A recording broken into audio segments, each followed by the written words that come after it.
democracia ha superado al liberalismo clásico, si la crisis es una crisis de mercado, de economía mixta, es una crisis sistémica. ¿Qué opina don Antonio Miguel?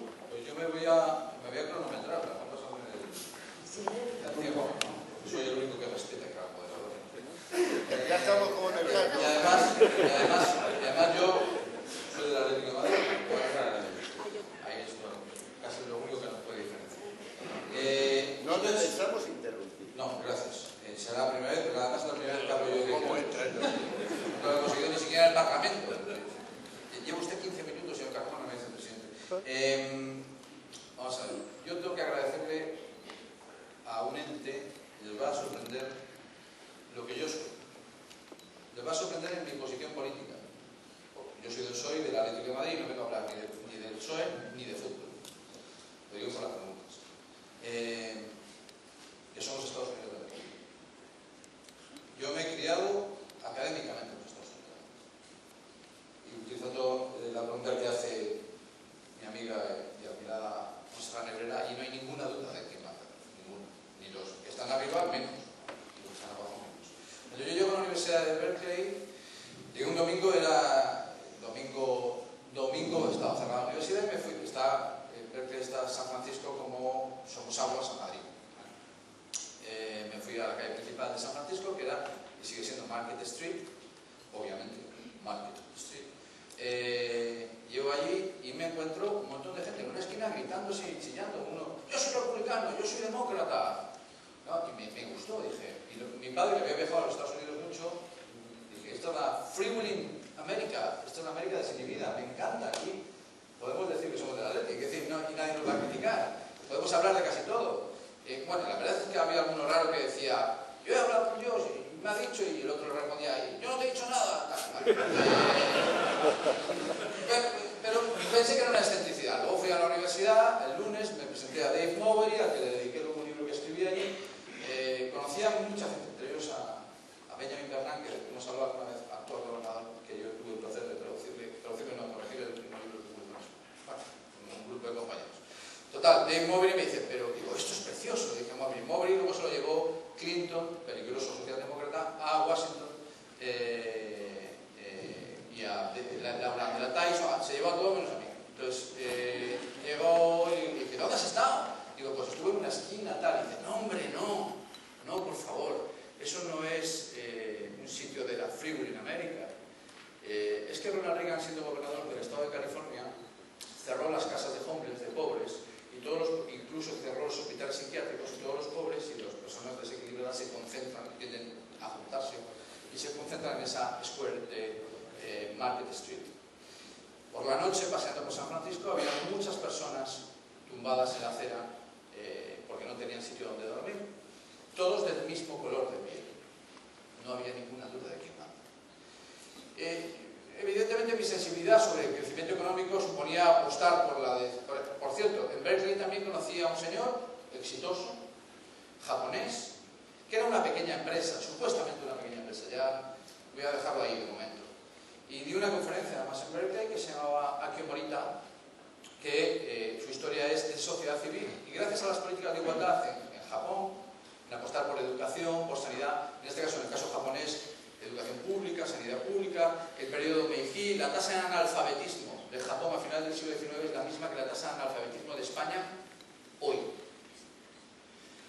Y de ahí nació Akio Morita, de esa educación, de esa fuerza como nación, desde la educación pública y sanidad, pero también puede ser privada, pero en el caso que sea educación y que sea sanidad. Entonces, el caso es que él hizo ingeniería, hizo física, y cuando se declaró la guerra del Pacífico, la guerra del Pacífico empezó en el 37 con China, pero luego con los Estados Unidos de América, en el 41, diciembre, si no recuerdo mal, Akio Morita se enroló en el ejército, y después de enrolarse en el ejército, el tipo, como veían que iba como era físico y ingeniero de telecomunicaciones, de radiotelegrafista, en España estaría pegando patatas, ¿no? Entonces, se hizo, como veía que perdían la guerra, se hizo kamikaze. ¿Os acordáis de los kamikazes? Y cuando el día que le iban a lanzar contra un portaaviones norteamericano, siendo kamikaze, a Akio Morita, fundador de una pequeña empresa japonesa, el día que iban a lanzar, declararon la paz corriendo los japoneses, después de este gran ejercicio por los derechos humanos que hicieron los norteamericanos en Hiroshima y en Nagasaki, ¿no? ¿Qué ocurre entonces? Que él inmediatamente se fue deprimido. Aquí nadie se va deprimido a su casa porque Iñaki Urdangarín inició lo que quiera, pero él se fue deprimido, pobre mi emperador, se dejó barba y se fue hasta el sótano de su casa. En el sótano de su casa su madre le bajaba, montaba él en la conferencia que nos dio Valium y tacitas de consomé, decía.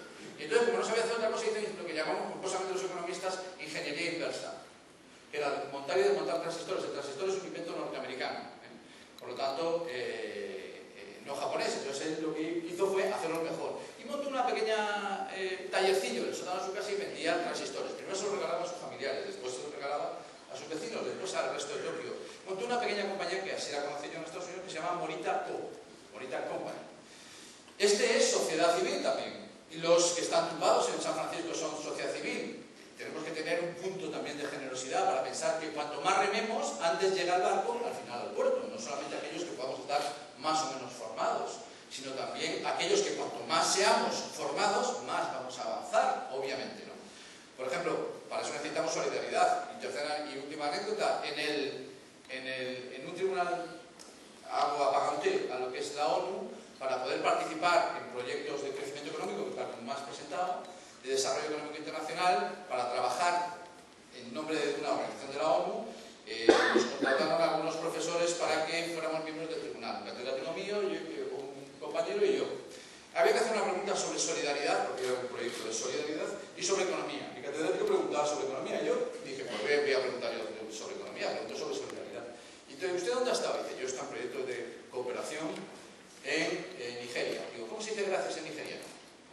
No sabía. Digo, usted es mal educado o no ha estado nunca en Nigeria. Y hubo uno que me acuerdo que decía, yo acababa de estar dando clases en la Universidad de Mozambique, de doctorado en macroeconomía a los profesores de ahí, y me dice, he estado en Sudáfrica cuando los Zulus, ayudándote. ¿Cómo se dice gracias en Zulu? No sabía. Y yo lo sabía. Le dije, en Guillabonga. Se me quedó así mirando como si me insultara, ¿no? Es decir, que muchas veces no existe ese impulso de solidaridad del que habla Monse. El individuo es un individuo que debe participar en lo público. ¿A ustedes les extraen el máximo valor añadido del que pueden aportar a esta nación? Yo creo que no. Aquellos que, al millón, por ejemplo, no quiero ponerme exagerado, al millón de pobres que existen en la Comunidad de Madrid, ¿les extraen acaso el valor añadido que pueden aportar? Yo creo que no. A lo mejor a nosotros, hasta sí, a lo mejor nos extraen demasiado o nos pagan demasiado, pero a ustedes les extraen. Yo creo que hay que devolverle la sociedad a la gente. Los conservadores no piensan así. Bueno, conservadores como en España, ¿no? Un diputado del SPD del Partido Laborista Británico me preguntaba por qué los conservadores españoles se llaman liberales. La verdad es que no supe responder. Pero, ¿qué tenemos que hacer para que haya una sociedad civil que aporte cada vez más? Que se limiten las condiciones sociales adversas, que se limiten las condiciones personales, las condiciones sociales adversas como la pobreza, o las condiciones personales adversas como una discapacidad. En una sociedad así todos podemos aportar, no solamente los que más podéis aportar, que probablemente sea mucha gente que están aquí, sino aquellos que parece que no pueden aportar. Por eso de repente las redes sociales lo rompen todo, querido amigo. Y de repente aquellos que no tienen por qué estar muy formados participan en el proceso y desequilibran todo. Y a mí me alegra tanto que desequilibren todo. ¿Por qué? Porque rompen completamente y aquellos que son más innovadores pueden participar. Y mis alumnos pueden participar en pie de igualdad que Daniel, en pie de igualdad que Mario, en pie de igualdad que yo. Y además, a lo mejor en una red social se demuestra que yo estoy diciendo una idiotez y mi alumna, que anda por ahí, con su hermana, está diciendo una cosa muy sensata. Por lo tanto, eso viene muy bien. Y eso ayuda a la democracia directa. Los partidos políticos, los sindicatos, o si queréis, mejor, las organizaciones patronales, que son de democráticas, tienen lo mismo que yo de arzobispo de Toledo. Y no quiero que se me ofenda mi amigo Arturo Fernández, no sé si andará por aquí, pero todo eso, ¿cómo se rompe? ¿Son participativas? No. ¿Son participativos los partidos políticos? Por favor. Por favor. Y yo soy ahora miembro del Comité Federal. Por favor, no. Es decir, ¿por qué? Porque son estructuras completamente colapsadas como las instituciones que se alimentan a sí mismas. ¿Y cómo se rompe eso? Con democracia. Y se ve como disolvente, como condición necesaria, pero insuficiente. Termino. Como condición necesaria, pero insuficiente. Por ejemplo, lo que han hecho los socialistas franceses, que lo que han hecho ha sido, para elegir a su candidato, democracia, y de que han votado 2,5 millones de franceses. 2 millones y... Eso es socialismo. 2,5 millones de franceses. Lo puede hacer también el Partido Conservador. Otra cosa que no lo haya hecho. pero lo puedo hacer también. Y así romperíamos con democracia y participación, eso sí, dándole la oportunidad a todo el mundo, que ahora las redes sociales le van a dar esa oportunidad. Termino con dos cosas. De todas aquellas personas de color que vi en Market Street, 20 y tantos años después, el presidente de los Estados Unidos es de color. Esto es un avance. Yo creo que a quien hay que financiar es a mis alumnos. Si veis el presupuesto general del Estado, no son los partidos políticos, ni los sindicatos, son las grandes corporaciones, las grandes empresas las que reciben las grandes subvenciones en este país. Cosa que desde la ley Sherman está muy limitada. Acabo en 30 segundos. Como por ejemplo, ¿cómo solucionaríamos? Devolviéndole la sociedad a la gente para que aporte su valor añadido y financiando, por ejemplo, a mis alumnos que quieren montar una pequeña empresa. Eso es algo como Akio Morita. Por cierto, Akio Morita luego prosperó. Le dijeron en Estados Unidos que llamándose Morita Company no se iba a comer ningún rosco, porque con el nombre no era nada comercial, y cambió el nombre asesorado por un norteamericano experto en marketing y lo llamó Sony. Tiene 200.000 trabajadores. Eso es la sociedad civil aplicada a un país como Japón en ese caso. No tengo nada más que decir, alguna cosa. En Villabuena.